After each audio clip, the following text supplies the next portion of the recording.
Hey everybody, Brian the writer here. Welcome to a very short show today. By the way, this is my co-chair. This is Chloe, Chloe the dog. She's relatively new around our house, but she's not very old. She's about 5 months, 5 months old. We had her about a month now. She's coming along very well. We're learning lots of things, like what not to tear up, why Daddy doesn't like it when we chew rocks, right? We're learning that one.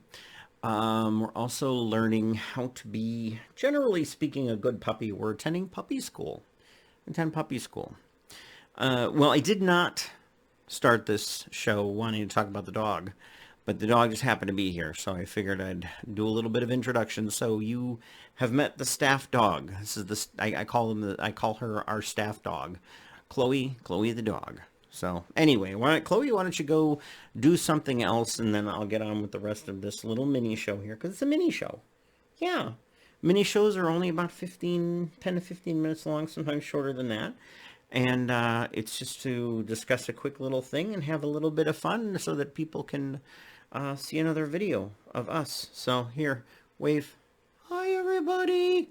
That's what I imagine the dog sounds like if she had a voice, but she doesn't have a voice other than barking. She really, really does love barking. So anyway, let me put her down, and then we'll get back to what I really wanted to talk about today.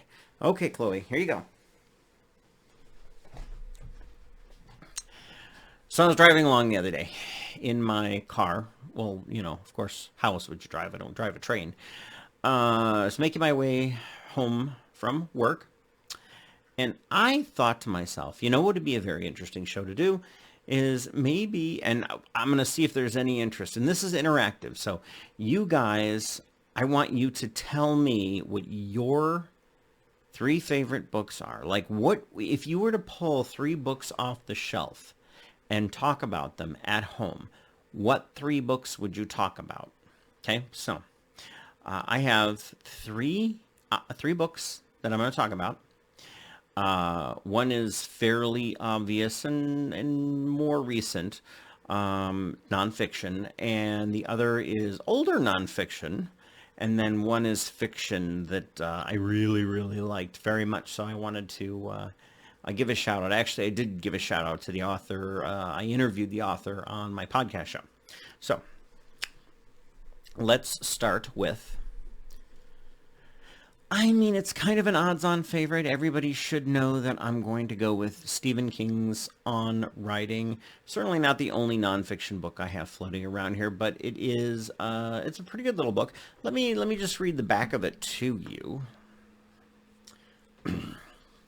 For years, I dreamed of having this sort of massive oak slab that would dominate a room.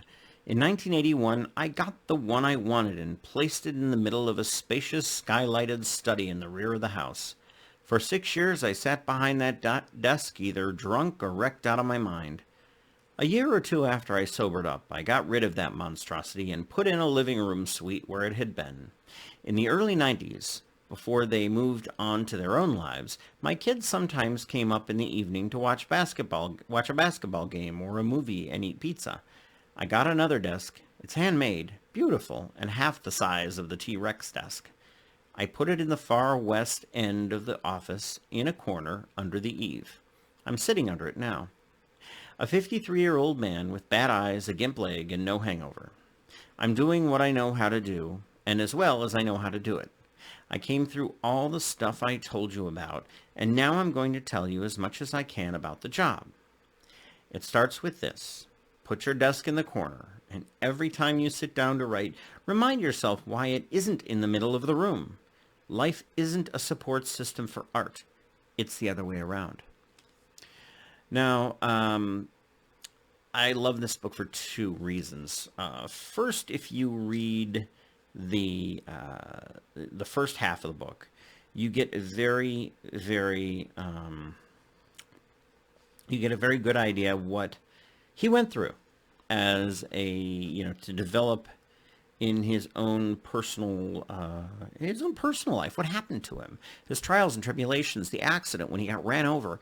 These are all really, really important things. And I think it goes back to what I'm always fond of saying. Knowing how to put together a good paragraph is cute. Knowing how to be a good storyteller comes from a different place. It comes from the heart. It comes from life experience. It comes from a life lived. So, anyway, Stephen King's On Writing. It's one of the ones I pulled off my shelf today and said I wanted to talk about. So, the next book I'm going to talk about. Older. This is a book by, here, let me make sure you can see that. That's Brian Ladd, The Ghosts of Berlin. Now, for those of you who don't know this, I actually spent 3 years of my life living in Berlin. If you're in Berlin, I'll tell you I lived in Zehlendorf, in the little dorf of Zehlendorf, which is south of Berlin by about 20-30 minutes by train. It's a lovely little place to live. We enjoyed it. We loved Berlin. And the reason I'm thinking about this specifically right now is because I am going to be making a trip back to Berlin here in a couple months. And I don't know, just this one kind of jumped out at me today. I'll read a little bit of the back. The Ghost of Berlin examines the ongoing conflicts radiating from the remarkable fusion of architecture, history, and national identity in Berlin. Ladd surveys the urban landscape, excavating its ruins, contemplating its buildings and memorials, and carefully deconstructing the public debates and political controversies emerging from its past. This book very much tells the story of Berlin through architecture. There's really nice description in here why it is that you can actually see the line. You can actually tell where the Berlin Wall was if you know what architecture to look for.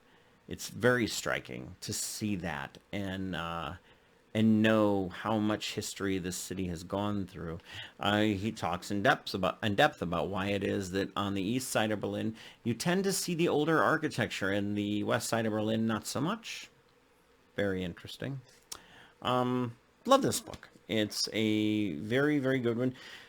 Certainly, Germany has had a very checkered past, but a very interesting modern state is very interesting, and its future is also interesting. But understanding the history of Berlin helps you kind of understand its future. So, Ghost of Berlin, it's a good one.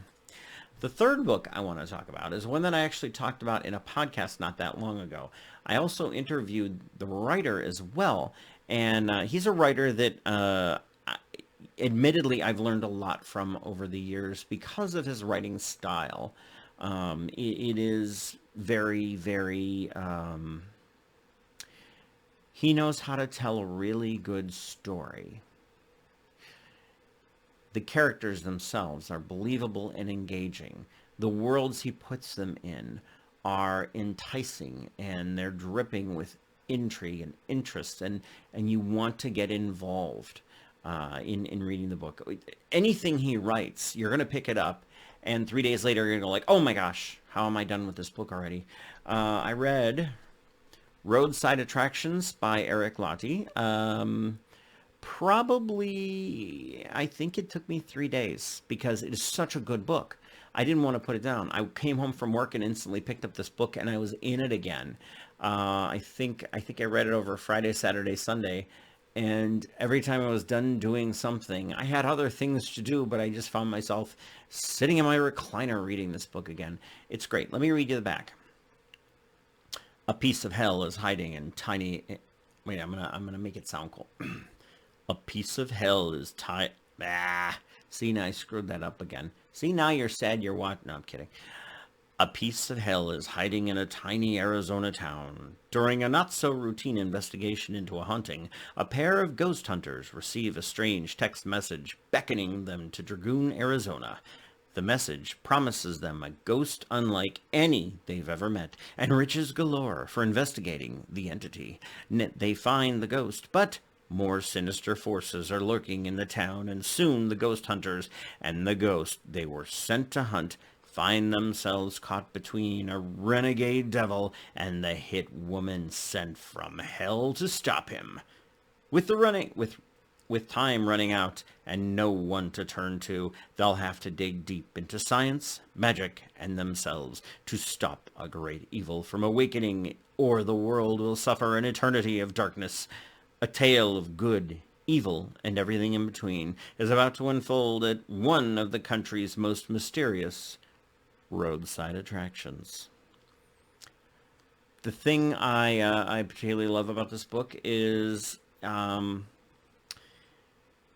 he paints the picture of this inside of this roadside attractions, what amounts to basically a small building in this tiny little town.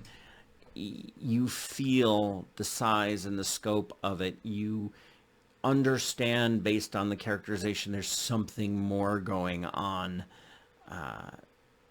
That's the best part about this book. I am a huge fan. Well, I'm a huge fan of Eric anyway, but well worth reading. Actually, anything he's written is well worth reading. So you're not going to waste your time if you pick up anything. I particularly love the Henchman series. I have those books laying around here somewhere. Anyway, so those are 3 books that I just yanked off the shelves and I'm talking about today. Probably going to do more of these as time goes on because I think it's fun. And eventually you're going to get a tour of all the books that are around here. And there's a lot of them. So anyway, it'll take me a while to get through them. So, all right, you guys have a wonderful rest of your day. And thank you for joining me. Bye-bye.